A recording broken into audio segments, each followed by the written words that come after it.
Hey everyone, welcome back to another episode of the Baseline Podcast. I'm Ben, that's Josh, and winter is hopefully slowly ending. Not quite, not unsure, we don't really know. But what is happening is pitchers have reported baseball is getting ready to get started. The Olympics are almost done. The basketball season is just past All-Star break in the NBA. College basketball is heading towards March Madness. There's so many things happening. But before we get into all that, Josh, how are we doing? Hey, yeah, we are doing a little better out here. Weather-wise, we've had a couple 60-degree days, a little bit of rain. The snow's all melted now. I think it's supposed to get back to more winter temperatures early next week, but just been enjoying the change, Ben. It's been Mm. like we've been talking about. We've had a heavy winter storm here. We've had some stretches where it's been about 0 degrees. So yeah, enjoying the temperature change out here. Uh, I'm in some kind of a funk personally with sleeping though. Ever since the Super Bowl weekend, Super I Bowl, just had, man.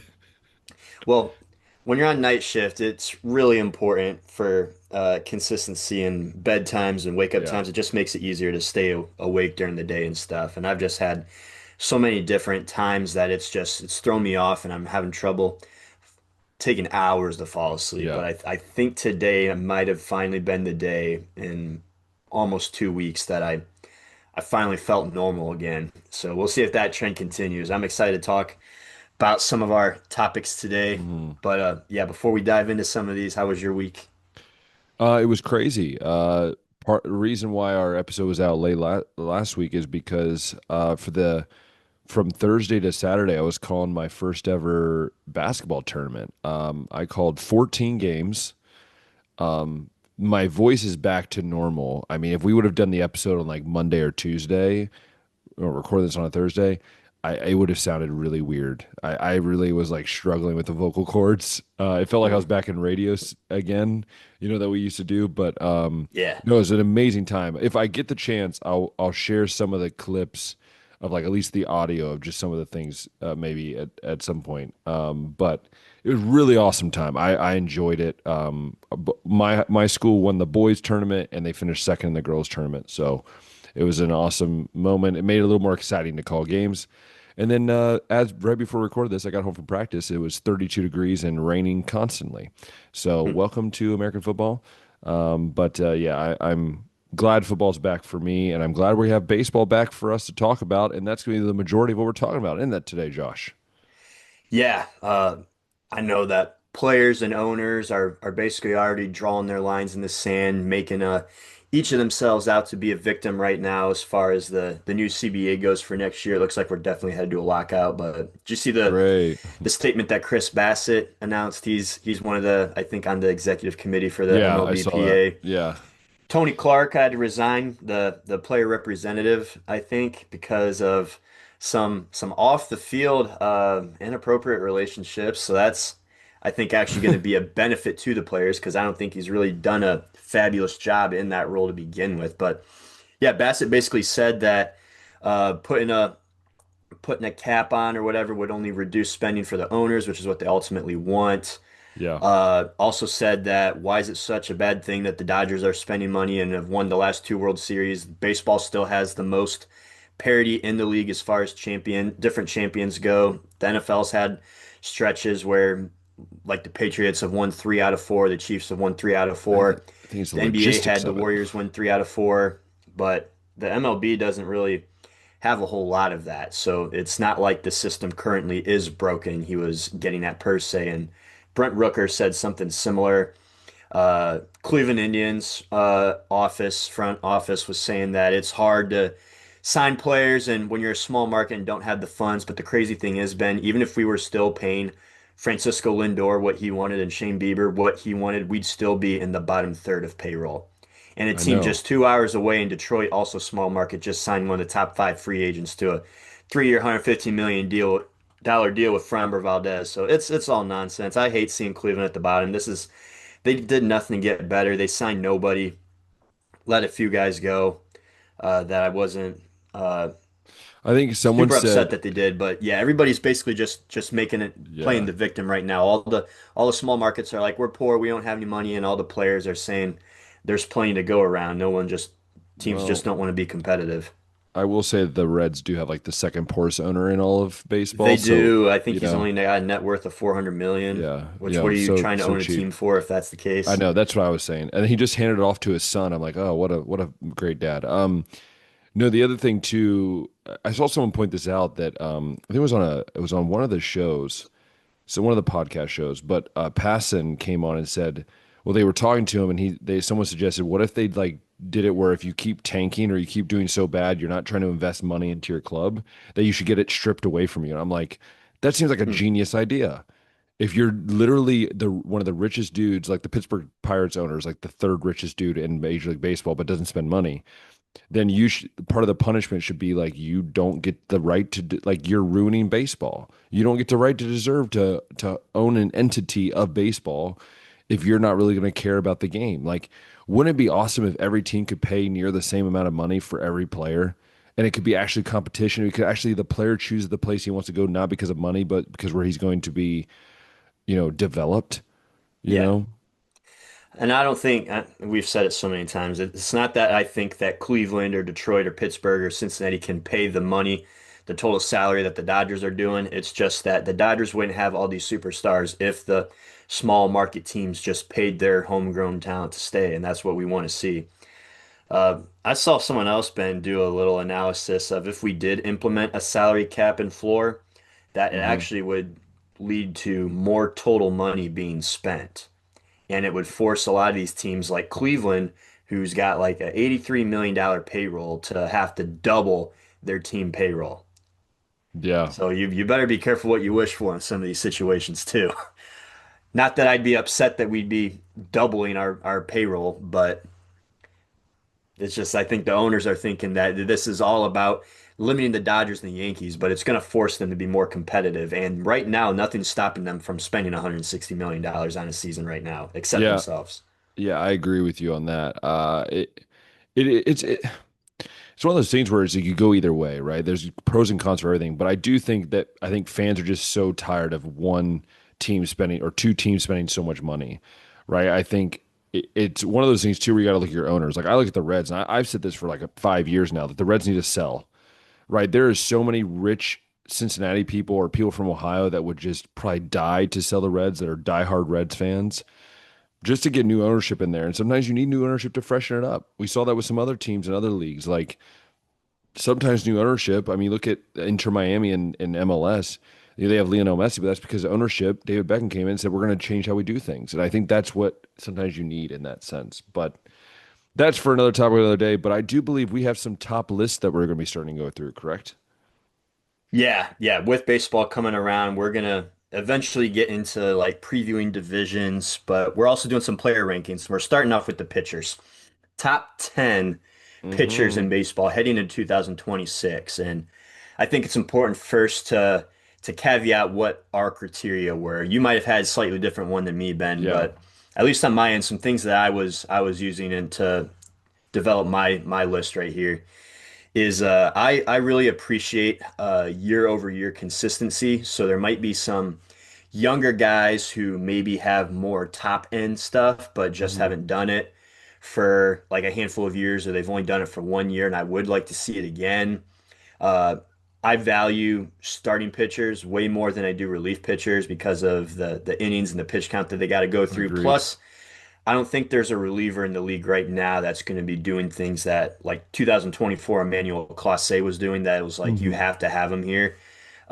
I But guess remember, he Aroldis was also Chapman, gambling too. He was gambling, yeah. remember? So, So some people might include Aroldis Chapman or Andres Munoz in their top 10 total, but for me, I just value the starters more for those reasons. And then, like I was saying with the innings, I appreciate health too. So that's going to knock out a few guys for me that probably got our top 10 on the mound when they're healthy, but just overall, uh, and overall got like top end stuff. But I was going to read you something here, Ben, from a player that I don't think necessarily would make a top 10 list for many people, but Jacob deGrom, for example. That guy finally was healthy enough to make 30 starts last year. However, the last 4 seasons combined, he only made 35 starts. Yeah. But in last season, I mean, he looked exactly like what you would expect from Jacob deGrom, right? He went 12-8. He had a 2.97 ERA. He had 185 strikeouts in those innings. Like Jacob deGrom is a dog. It's just he's never Yeah. available. So those are three things that I kind of use to help frame my list. I don't know if you decide to rank similarly, or how Mhm. did you decide to go about ranking your top 10? I I was just going at with guys that I think they kind of give you that quality. And again, I think relievers is hard. I kind of separate it. If I would do lists, I'd probably do like a list of starters and a list of relievers because I think it's hard for me to yeah, there's relievers that are valuable, but I think it would be more of like a bullpen if I'm going to look at like who's got the best 10 bullpens that kind of goes off of that. And I just view it guys that to me are a difference maker when they go out there on the mound, right? That when they go out there, they're giving you an advantage on in the game, right? There are starting pitchers that go out there that you have out there that most teams are like, why is he out there? Or oh, we have a good shot at that. So Hmm. my list is kind of a combo of that, I guess. Yeah. So with that being said, it's hard to come up with a list of 10, I think. I It think is. that the Yeah. the five that we have at the top might be the same, but it wouldn't shock me if we had five entirely different names for our 6 through 10. Hmm. And I just wanted to lead off with some guys that just missed the cut for me for some of the Okay. reasons I had mentioned before. I don't know about you, but Blake Snell did not make my top 10 list. As good as Blake Snell He's not is, even close to my top 10 list, to be okay. honest. And and Blake Snell, obviously, I think he's got a top 10 arm when he's healthy. It's just we don't see the innings really go really deep with him. We don't see the health and longevity there for him. He can throw a lot of walks. I Hmm. think the situation he's in with the Dodgers, where he basically can just come into the playoffs fresh because they got so many arms and they don't need to rush him back and Hmm. count on him to be a big part. I think it's a really good situation for him. But yeah, for those reasons, I didn't have Blake Snell. Hunter Brown is another one that I think would make some top 10 lists, but just missed the Interesting. cut for me. I just got to Interesting. see it again. I just got to see it again. There's a lot of good arms that Houston's been putting out, and Hunter Brown's obviously one of those. He was third in the league last year in ERA, posted up a 12-9 record, had 206 strikeouts. That was good for eighth in the league last year, but I just got to see him do it a little bit more, Ben. He's coming off of that season where he was 12-9 with a 2.43 ERA. But before that, he's gone in his other two full seasons, 11-13 with a 5.09 ERA, 11-9 with a 3.49 ERA. So you could say that he's arrived and he's figured it out now in year three finally. But if I'm going to put him top 10, I just want to see him do it one more time. Hmm. And then another one that I know will probably get under your skin that I didn't include was Hunter Green. And it's I mean, I first can see that. I can fair. I can see it. I can see it. when Hunter Green's on the mound, it's like what I was saying with Jacob deGrom, absolute stud. I just want to know for sure that he's going to be a guy that we can count on to make full seasons because when Hmm. he is, he's incredible. He's probably in my top 15. No, not probably. He is in my top 15, but there's some guys that I got ahead of him that I think I can count on a little bit more. Hmm. What about you? What are some guys that just missed it on your end? Jacob deGrom missed, I think, just because of the more injury history than even Hunter Green. Because I feel like Jacob deGrom, like it's like last year was good, and then the last time I remember him was like 6 years ago when he had a really Yeah, good he's season. also like 34 or 35, Yeah. so I doubt all of a sudden he's just going to Um. be healthy. Yeah. I mean, Freddie Peralta just misses out for me. Freddie Peralta has been very consistent. The last at least last year, he always puts up good innings. Sonny Gray, Yuri Perez as well. Yuri Perez, I think, has a lot of upside for the Marlins, but the problem is he plays for the Marlins, and so uh, he's Hmm. not going to have the opportunities, and he's got to be the go-to guy. Then Blake Snell as well just missed out, and actually, a surprise one for me was Kyle Bradish is another guy that I was thinking about putting in the top 10, but again, just outside. And there's a few other guys I could probably name here and there, but Hmm. yeah. And surprisingly, like I had Garrett Cole not even close, but he's been injured. Um, you know, Spencer Strider. I saw a name Spencer Strider. I'm like, man, that guy like 4 years ago was supposed to be like the next dude. I had him in my top 10, yeah, but Yeah. yeah, the health, man. It's And tough. Sandy Alcantara, another guy who's just been banged up but is really good. People have put Shane Bieber, Chase Burns for the Reds.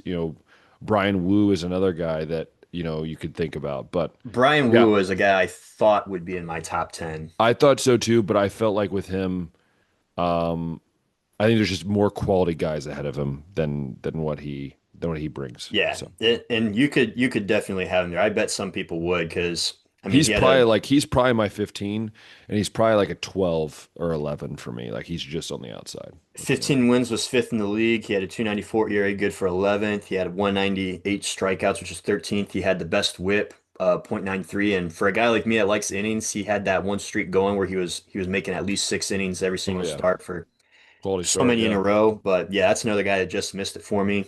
But we'll dive into top 10 here. And this is a Yeah. guy that when he is healthy, he's top three.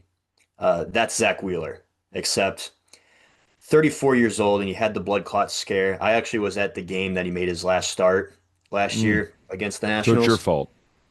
It could be. I mean, I've made the case that I'm actually a good luck charm because people like Kyle Schwarber homer every single time, and I was at Juan Soto's 3 homer game when he was with the Yankees and so forth. But yeah, Zach Wheeler, one of the few unlucky guys for me. But the good news is going into this season, he should be good to go about a month or two in. Uh, the damage that he suffered was not the nerve related one like what Josh Beckett or Matt Harvey or Steven Strasburg got that basically effectively ended their careers. His is more vascular Josh of an Beckett, what a injury. pull. What a What a pull, pull, yeah. Josh Beckett. I was listening to some guys talk about this. I can't remember the exact injury that they diagnosed him with, but those guys all had the same diagnosis, except theirs was nerve related and his was vascular related, so like to the veins. So he's got a better shot at coming back. And even at, I think, 34, uh, there's not many guys that you want to take the mound in a big game. And so Zach Wheeler, for longevity's sake and whatnot. I didn't have him in the top three, but I think you still got to put him top 10. So I got him down at 10, starting my list off. Hey, it's a good one. Actually, he's not. Yeah, I didn't even think about him for my top 10 list, but I think he's um, going to miss the cut just a yeah, bit for some guys because they want to yeah, factor in the whole 2026 season. And he's not going to throw the whole 2026 season, yeah, but Zach's just too good for me to leave yeah. off, I think. For me, I have at 10 Hunter Green. I have to, the only one good red. I mean, I will take that back. You have Nick Lodolo, Andrew Abbott, who a lot of people said were like in the 30s, which Overall, the rotation is nice in yeah, Cincy. they keep telling me that, Abbott and Lodolo are in their 40s. I'm like, the 40s are the best pitchers in baseball. Those two guys are, Abbott was an all-star last year. It is But a no, deep, Hunter Green, deep position. when he's healthy, Hunter Green is, like you said, is a top five pitcher. I mean, the dude when he was healthy last year had like a two something ERA. It's wild. But he can't stay healthy. Supposedly he had a really good offseason. I know he snapped at reporters this past week because they kept telling him like his commitment to the team. But I've never had that issue. I've always felt like he cared about the Reds and he's cared about this team. Um, and I think you're going to get a full season of him this year. I really do believe that. If you get a full season, he's going to be an all-star. And I think he has a chance to run for the Cy Young if he's healthy. And so I'm going to have Hunter Green at number 10. All right. Yeah, I love Hunter too. And if he can make a full year like last year, he was on like a Cy Young pace. Oh, it's There, ridiculous. it's just going to be hard like in a league when you got Paul Skeens, but yeah, he absolutely should be in consideration if he's pitching the whole season. Number 9 for me, uh, I think I'm higher on this guy than others, but Framber Valdez has been one of the most consistent starting pitchers I think the last 4 or 5 years been. I think there's only been Mhm. four guys to throw at least 170 innings each of the last 4 seasons, and Framber's one of those guys. You look at the ERA, last year it was 366, so a little on the high end, but before that, 291, 345, 282, 314. Mm. He's a guy that produces a lot of ground balls. So if he's got a good infield around him, then he's going to be fine. There's a lot of hard hit ones, but like I said, the launch angle, it's below zero on him. Mhm. You don't get a lot of balls hit up in the air on him.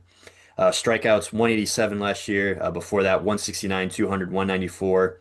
The guy's just a model of consistency. I think that him and Skubal in Detroit, as long as Skubal's there, that's going to be the best Two one-two punch. lefties. Yeah, yeah, two lefties too. But I think the best 1-2 punch that the league's gonna have, and uh, I don't know. Framber's 32, so maybe at this point he is gonna start slowly declining. But at least right now, I still think he's a top 10 arm in this league and someone that you can count on.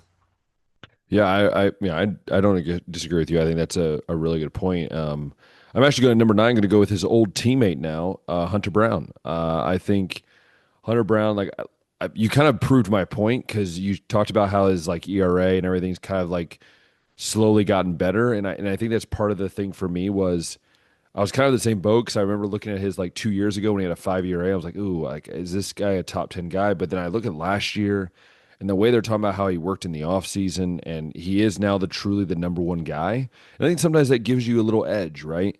That gives you a number one guy. Some guys rise to the occasion, yeah. Yeah. So I really think Hunter Brown is going to be a guy that I think is going to be really successful this year. I think it's going to be tough. I don't know. We'll have to see how the bats do in Houston.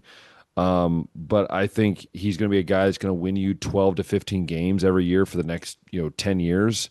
And I think he's going to be a guy that has an ERA between, 2.80 and 3.5. So I think he's a guy that's going to be consistently good. And maybe I'll be wrong, but I really do believe in this guy. I've liked the way his delivery, everything just looks really fluid. And yeah, I'm going to go with Hunter Brown at nine. All right. Eight for me. This is a guy that just missed it for you, but Freddie Peralta at eight for me. Joining the Mets this Interesting. year Yeah, with the he was at he Brewers. was at 13 with me, so he's just missed a cut. Yeah, I figured like the bottom five, we're probably gonna have like a lot of different names here.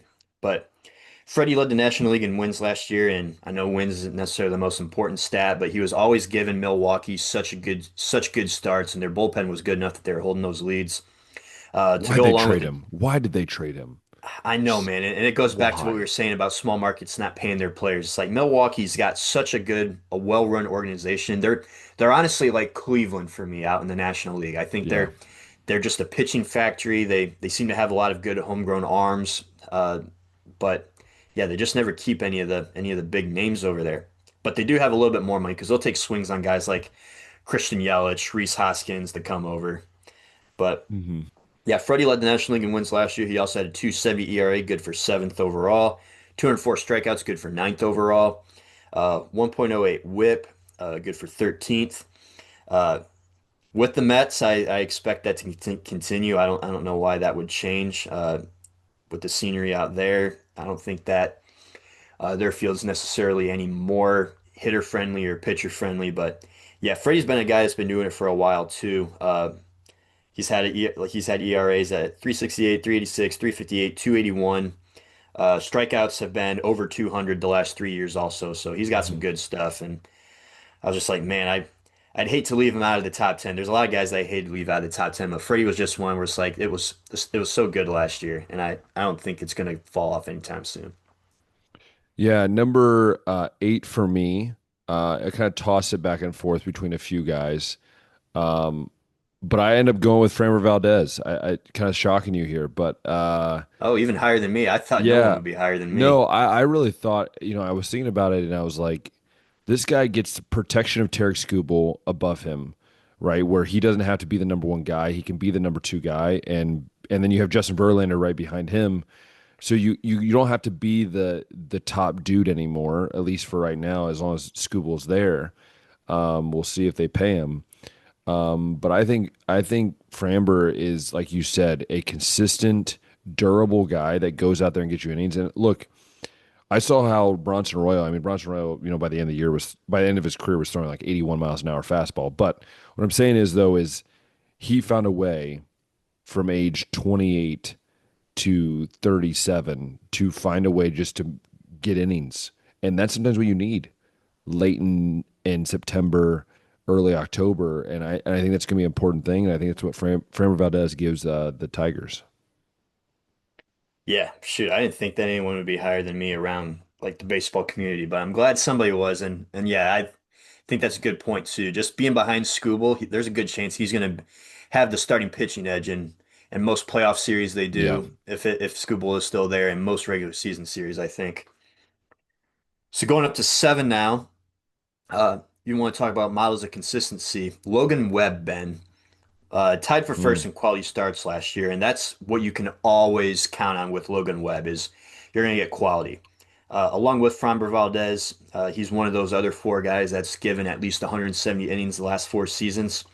hmm The wins aren't necessarily there, although he had 15 last year, good for fifth. The Giants just haven't had the best run support behind him. But ERA 322 last year. It's been 347, 325, 290, 303 these last five seasons. Also was third in strikeouts last year at 224. Like if you want to talk about a guy that's going to be healthy, that's going to go deep in games, that's going to get you quality starts. Like he was tied for first in quality starts too last year, along with Garrett Crochet and Christopher Sanchez. But yeah, Logan Webb's one of those guys where it's like that guy's going to be top 10 on my list, I think, for a handful more seasons, just because, I mean, he's still not 30 years old yet. He's still dealing out here. And yeah, seven hmm for me. Maybe not necessarily the most top end stuff, but he's definitely way, way up there. So this is where it gets interesting for me because I'm with you on Logan Webb. A lot of people I've seen had Cole Reagans up this high, which I've seen that too. this is my The worry health because is a I concern let me with him, pull but his stuff yeah is good. let me pull up his stats. Last year he only pitched in 13 games. His ERA was almost 5, and his WHIP was 1.18. It to me, I haven't seen it with him. I mean, I guess 2024 he was 11-9 with a 3.14 ERA. Like again, not bad, but the fact that people have him at 7 is just It mind-boggling is to me. pretty high. It just seems very Betting on high him for to a guy get that back to that form. it's like it's not like Hunter Green, where at least Hunter Green you saw him pitch in 20 plus games with a good showing. Um, so this is kind of where I had to figure out what I was doing because I yeah, I got to bring up his stats because I have to explain what I was thinking in this process. Oh boy. Um, Listen, Ben's about to drop a bomb here. hold your blazers there. Um, Lose our credibility as a podcast. because this is the thing, and you're gonna hate me because I'm basically going against what I just said. Um, and to me, it's one of those things where how do you balance like the good, the bad, and everything in between? But I'm gonna go Max Fried here. Um, Oh, Listen, this is why I thought this because originally, you want to know who I originally had in this slot? Dylan Cease. that's another guy, dude. Like the And ERA last year, then I and looked you at could his argue it numbers. I was was like, ew. defense and run support, but strikeouts. No one has more strikeouts than Dylan Cease since 2023. Yeah. But I looked at Max Fried and I went, okay, 2024, 11 and 10, 3.25 ERA. Last year, phenomenal year. Almost 200 innings, under 3 ERA. We've seen it even 2020 in 11 games in that shortened season. He was 7 and 0 with a 2.25 ERA. Next season was 14 and 7, 3.04, then 2.48 ERA. I'm a big ERA guy because I think it's an old classic kind of look at kind of thing. And he's never thrown for It's literally the 200. most important, yeah. Yeah, he never struck out 200 batters, but he's always been a guy that gets high strikeouts. So for me, at number what are we at 7? Yeah, so 7 Yeah, seven. is going to be Max Fried. I've seen him as low as 9 or 10, as high as 4, which I feel like that's stretching it, but I think he's a very quality player. Ben, you are scaring me. Well, listen, And the all you did was name a guy that I have next at six. well, I was getting worried that because I was like, originally I had Dylan Cease, and then I switched to Logan Gilbert, and then I was like, what am I doing? Um, that's just weird. Logan Gilbert's another really good arm. But yeah, Max Fried, you said all the reasons. This guy has so many seasons with ERAs under three. Last year was one of them. First season in New York at 286. Had the 19 wins to be tied for first.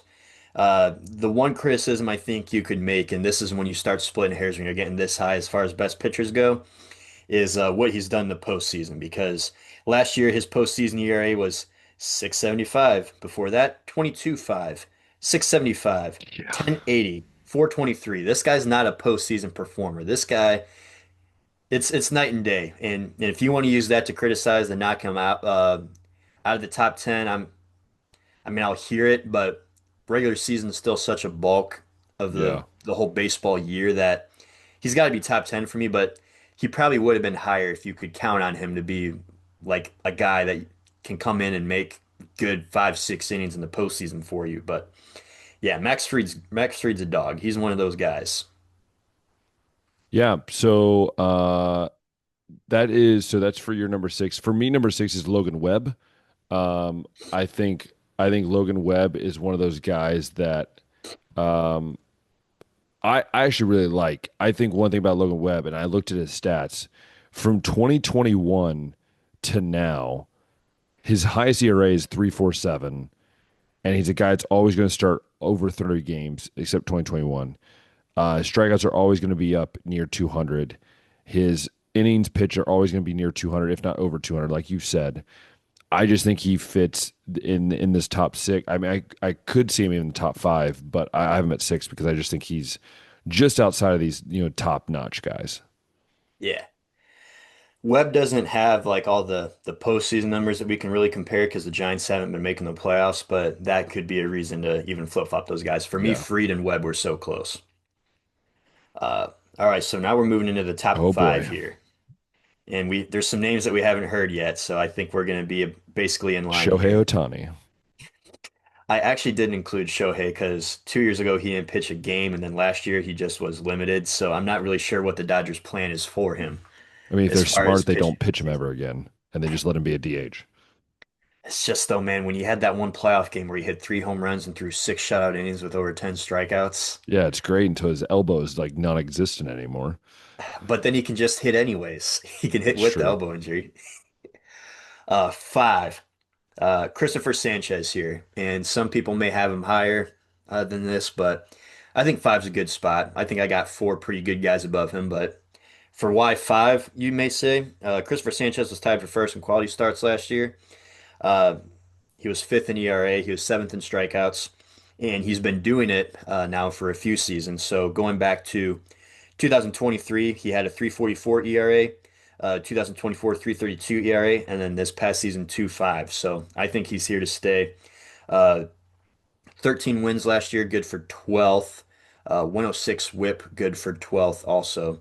Uh, with the absence of Zach Wheeler now, he's going to be the clear-cut number one guy, at least until Zach gets back. But yeah, and Sanchez has also done pretty well in the playoffs too. The last 3 seasons, 3.86 ERA, 3.6 ERA, 2.25 ERA. So, we're talking about Framber and Skubal as a 1-2 punch. I think Wheeler and Sanchez are in that discussion too. Yeah, I agree with you. But he's not going yet. That number five for me is Yoshinobu Yamamoto. For Mm. me, look at that. I even nailed the name. Um, and for me, it's just simple, man. Like this dude in 30 games last year was just, I mean, at times he looked unhittable. The playoffs, man, he literally was How he has unscorable. how he had 8 losses last year in the regular season is beyond me.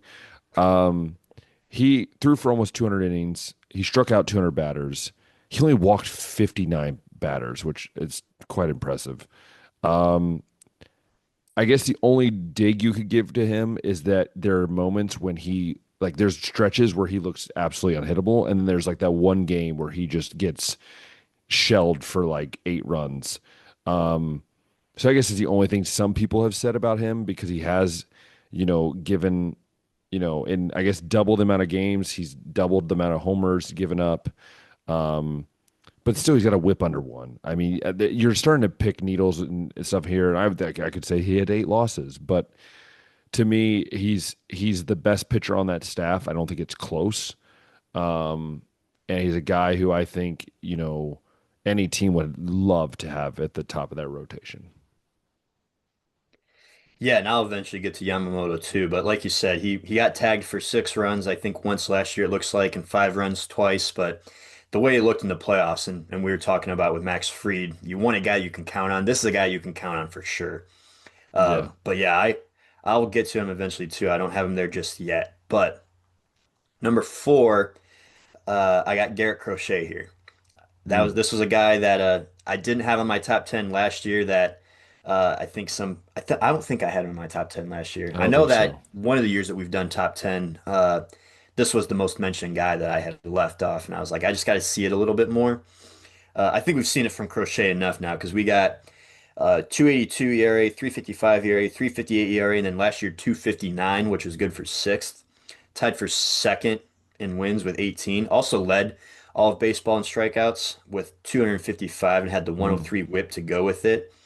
Uh, Love that Boston made the move to bring him over, get him out of the White Sox organization so he can actually pitch in some meaningful games. And hey, last year, I know he only had the one postseason start, but just a 117 ERA, so and 11 strikeouts. So this is a guy you can count on to come out in big games too. But yeah, Crochet, not just a guy that's going to come out and get you a quality start with a low ERA. He's also a power pitcher with those 255 strikeouts.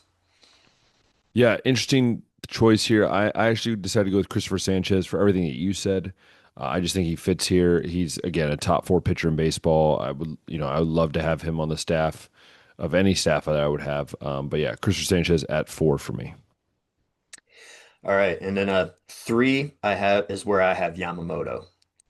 And you could, I guess, make the argument that he's really only had one season like this. But even in his first year, I know he started off slow, but he finished the year with a 3 ERA, and then, like you said, last year at the 249, and then had the dominant postseason run and was the World Series MVP. This guy's the low moments are low, but he doesn't really have many of those. I think we're gonna see Yamamoto, yeah, clear cut starting pitcher number one for the Dodgers this year, and for probably a handful more seasons. I think right now he is, yes, he's 27, so he's still got a handful more years left in this league to go.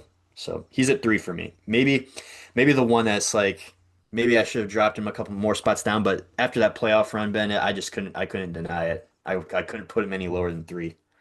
No, I get you there. 3 for me is Garrett Crochet. Again, like you said, everything I would want to say. I mean, strikes out a ton of guys. Got out of a really crappy situation in the Chicago White Sox, and now he's a guy that I think legit is a top three starter in this league, and I think teams would pay a fortune. Well, some teams would, to have him on their roster. Yeah, I really think, and then that leads us to the top two, which will be the interesting to see which way we go with which here. Yeah, I was just gonna say too. I thought we'd have the same five guys in our top five. I think we got the same We top did, seven, just in slightly yeah, different orders. yeah, Yeah. slightly different orders, yeah. And then we also have Fromber in our top 10 too, just in a different spot. But yeah, one and two. I don't think that anyone out there is going to have a different two If they guys in their do, top they're two. crazy. Yeah, but yeah, I think that you can make different arguments Who for. might not be on their teams this next after this year. There's a chance that Yeah, both that's those the other guys are not on thing. their teams. That's the other thing. Yeah. So these guys, it's so neck and neck, and I mean, I'm just gonna go ahead and name drop now. Paul Skeens and Tarek Skubal. When you look at them last year. Uh, the Cy Young winners in each of their leagues. Skubal had 241 strikeouts. Skeens had 216.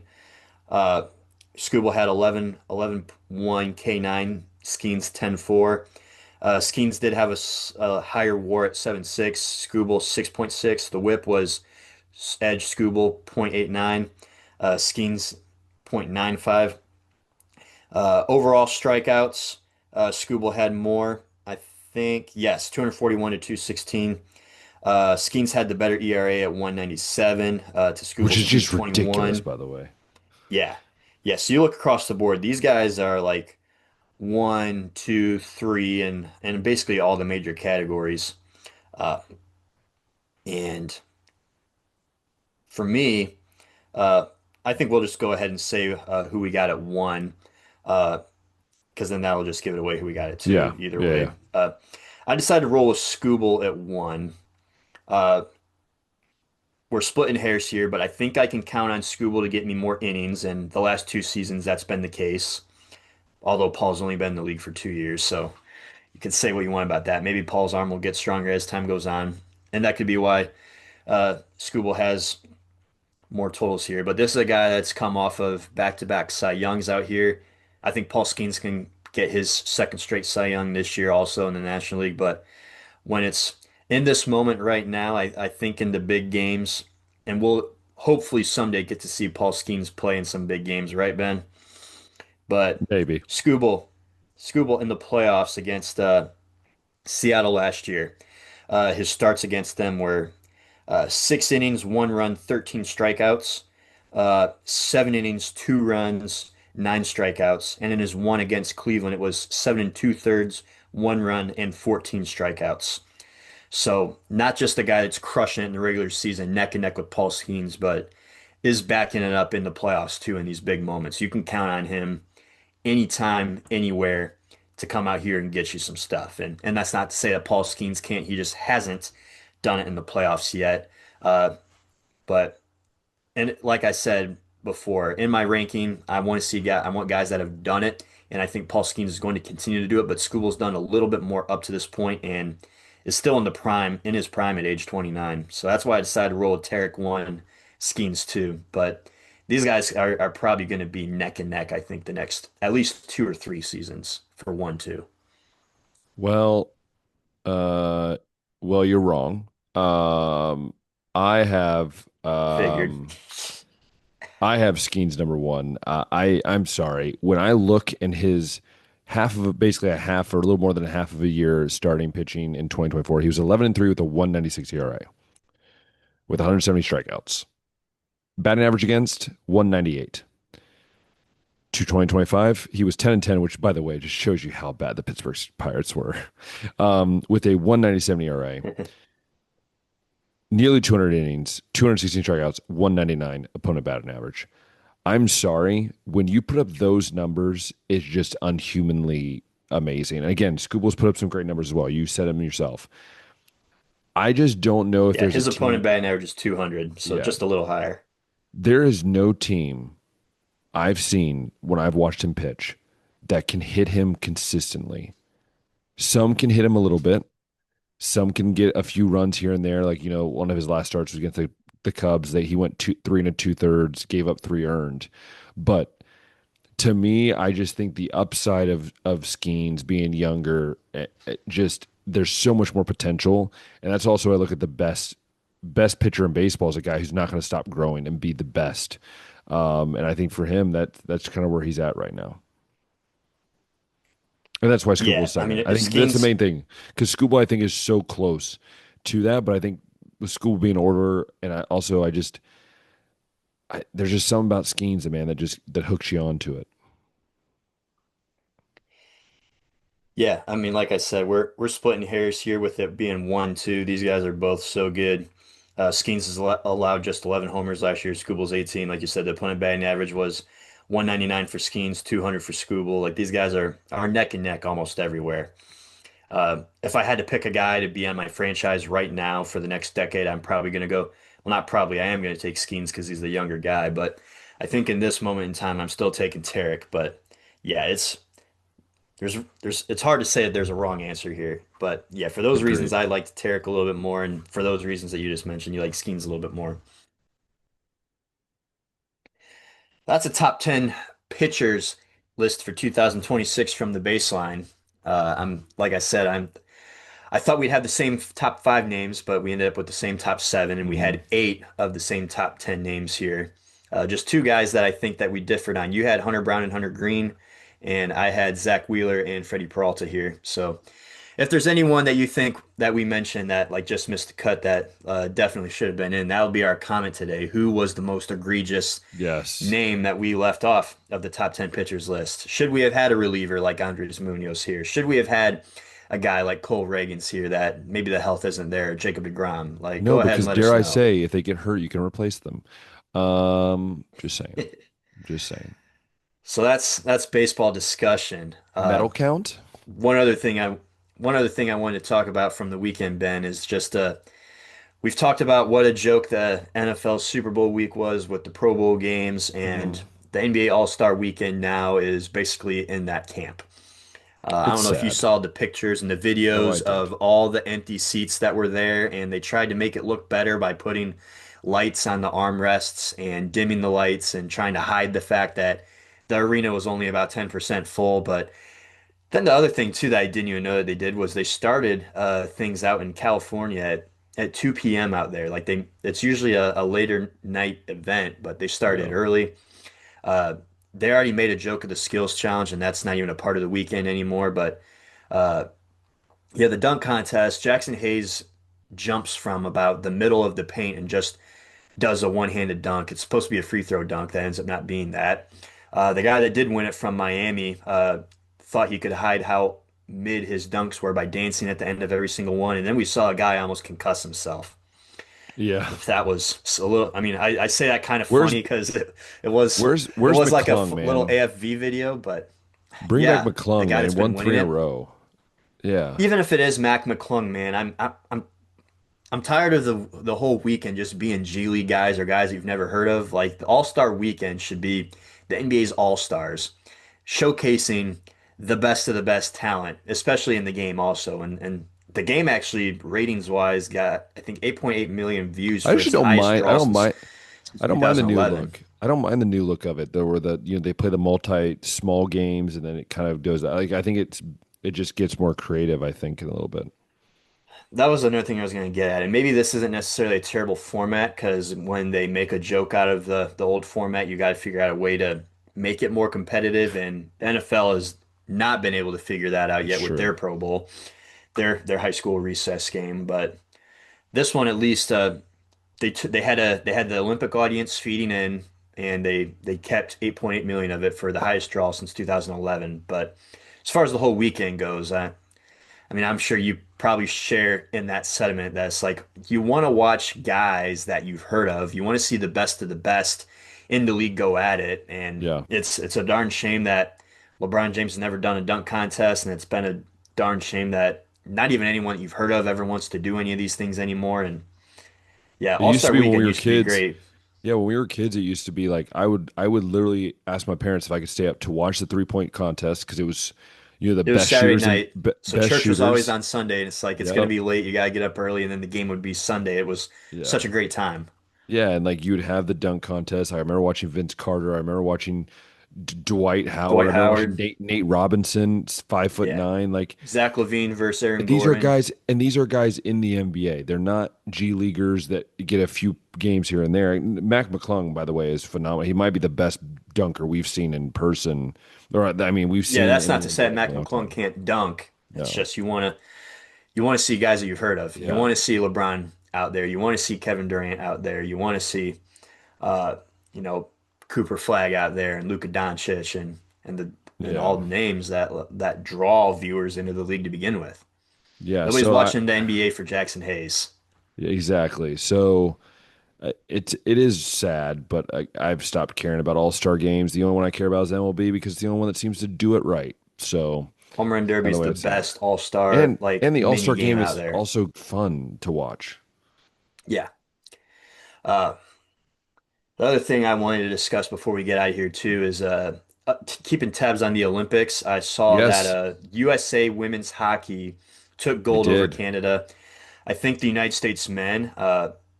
This Semifinal right is now. yeah. There's been a difference, Ben, between at least United States hockey compared to some of the other athletes. I don't know why it is that it's acceptable for every athlete at the Olympics to take pride in the country they come from, and then for the United States, they always are expected to hate on the United States and talk about how they're ashamed and it's hard to represent a country that, is so oppressive to so many people. But United States hockey seems to actually love their country, and you hear the Which way that I love it. And the Hughes talked curling when he and got that curling. game-winning field goal. The way that Hughes talked when he got that not field goal, that he got when he got the Wrong, game-winning wrong thing goal there. Yeah. when he got the game-winning goal, he talked about how he loves his country, it's the best in the world, and then you see the Kachuk brothers out there, they love the United States. It's just such a different kind of person that's playing for United States hockey, and it's so easy to rally around them for that reason. The other things I love about the hockey games in general, Ben, are there's no ad patches on any of the jerseys. There's no brought to you by DraftKings. Look at the FanDuel player props, like the stuff that just is Yeah. so annoying about mainstream sports in general. Uh, that is one thing that is refreshing about watching the Olympics. But yeah, that's a couple things that I've been noticing at least. Yeah. There Well, was also that one guy that had yes. the did something for the About to say first this. time in freestyle skiing, I think it was, Yeah. Well, and they I would. gave him a silver medal for it. Yeah. Well, I was going to mention that Norway leads right now in Corrupt, medals. Leads right now in medals with fake 34. medals. We know how 34. their judges judge. And listen to this. The 19 of their 34 medals are either in cross country skiing or biathlon. Talk about being a one two sport country there. Two trick So pony. Norway is in first place with 34 medals. They have 16 gold medals, which is crazy. USA is second with 27. Italy is in third with 26. Japan is in fourth with 24. Fifth is Germany with 21. The leader in gold medals is Norway, and then it goes USA, Italy. Silver's USA leads in that, and then bronze is between Italy and Japan. So that is how the medal count is looking here with a few days left to go in this crazy Winter Olympics. And I don't know what events still need to And give it's out medals mainly for. mainly men's hockey, and then there's a few like a few other like skating and stuff like that that needs to go. Hmm. But fun fact, guess I want you to try to guess, okay? I want you to guess. There are four countries that have one medal in the Olympics. Can you guess? Oh, the one's Australia, right? That speed skating one. It is not. They have six medals actually. Oh, So I'll give you five guesses. There are four countries. I will give you a hint that two of them are in Europe, one is in Asia, and one is in South America. I was gonna say these got to be like the warm weather countries that never have any snow, right? Well, Like Jamaica actually, only bobsled, one of them is a warm weather country. the South American one, right? So Hmm. is that like Ecuador, It is Chile? not. No, there's one guess. Dang. Um, It's an obvious South American country. It just doesn't feel like it should be obvious. is it Brazil? It is Brazil.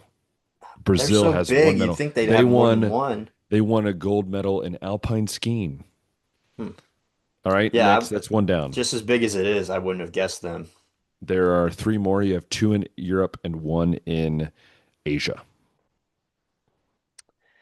In Europe, let's go with Ireland. No, actually, they do not have a medal.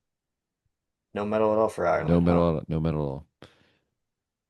Let's just say one is more centralized Europe, like in more the middle, and then That the doesn't other help one me is because I more don't know like, geography well. oh, geez, great. I'll say it's near France and Germany. That's how I'll put that one in. I'm gonna embarrass myself because it's probably not in that region, but is Poland one of them? Poland does have medal. They have four medals, but no, it's not them. Okay. Try to knock the Asian one out. Think of a non-big Asian country that's like in sports. So don't Not take away big Asian in China, sports. take away Japan, Korea, like take away those three, and then try to come up with them. The Philippines. No. Would you like me to tell you them? I guess you're gonna have to, yeah, there's so Okay. many to choose This is from. going to drive you nuts, actually. The one of them from Europe is Belgium, Okay.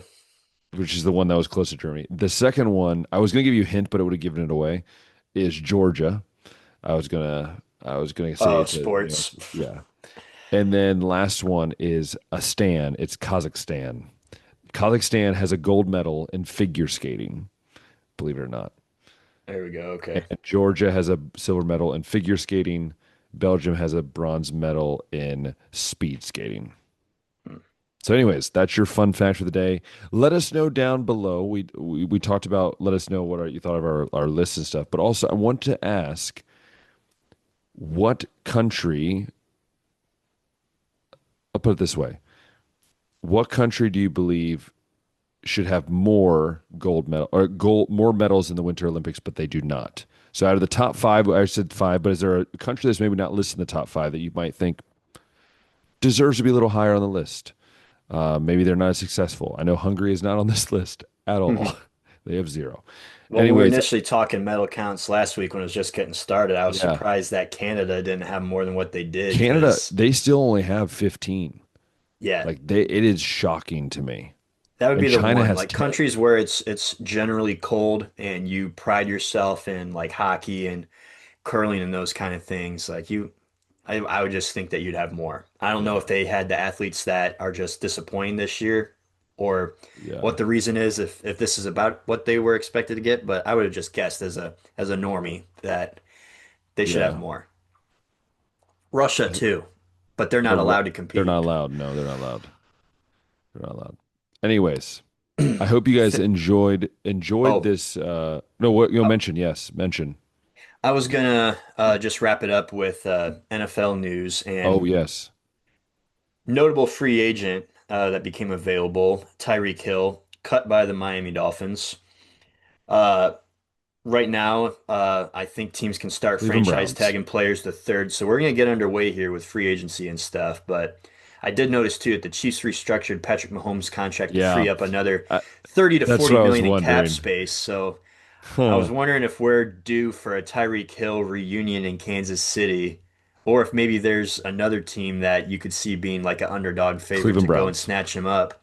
Cleveland Browns. Dude, right now they have all five starting linemen as free agents. They got I other know. priorities. And White Well, Teller I already said heard he's not coming back. I heard Batonio it will either retire or he will sign with the Browns. That is what I've been Batonio could hearing. retire. Teller already said he's not coming back. Conklin is But I always don't want hurt him. I don't anyways. want him. Yeah, I know. Me neither. DeJuan Jones always hurt.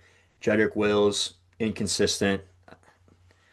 It's like, man, we that offensive line could be a disaster. But To be honest, I know I've been saying I wanted a receiver in the draft. I wouldn't be mind if you drafted two tackles in this draft, first two you got to picks. get one of them first. Like you got to Yeah, get the kid from Miami, or you got to get Fano from Utah. Like you got to get yeah, one of those guys with that first pick. yeah. And then hope that But Tate falls to you. I saw Joel Klatt mock Carnell Tate fifth. I Yeah, couldn't believe it. I no, I you know what I saw. I shared it with on our story. I saw four Ohio State guys. One guy has four Ohio State guys going in the top nine, Yeah, which is wild. like Caleb Downs goes that high, Arvell Reese goes that high. It's not shocking me. But what is Tate. shocking me is Tate, because I always saw him as like definitely a first round pick, but not even necessarily the best receiver in the I think it's draft, just and the certainly not like a intangibles. top 10. It's the intangibles. And they said they have Sonny Styles in the top 10, which that one makes sense because he's such a consistent tackler and he gives you that athleticism and he can play inside and out. But again, we'll see. And that's the other thing that we want to announce is that mock drafts will be coming probably more close, probably in a couple of weeks. We'll probably put the first one out. We try to do about 2 to 3 before the actual draft. So it's Yeah. not, so we kind of change it up. And just remember, Sauce Gardner got that one correct. I'm still living on it. Anyways, I hope you guys enjoyed this episode of the podcast. Hope you guys loved watching, listening on YouTube. Click that thumbs up button, hit the subscribe button, hit the notification bell. And then if you're listening on Spotify or Apple Podcasts, let us know what you think down below. And as always, thank you guys so much for listening. I hope you guys have an amazing rest of your weekend. Don't do anything crazy. Enjoy this nice weather, or maybe not so nice weather, wherever you're at. And until next time, we'll see ya.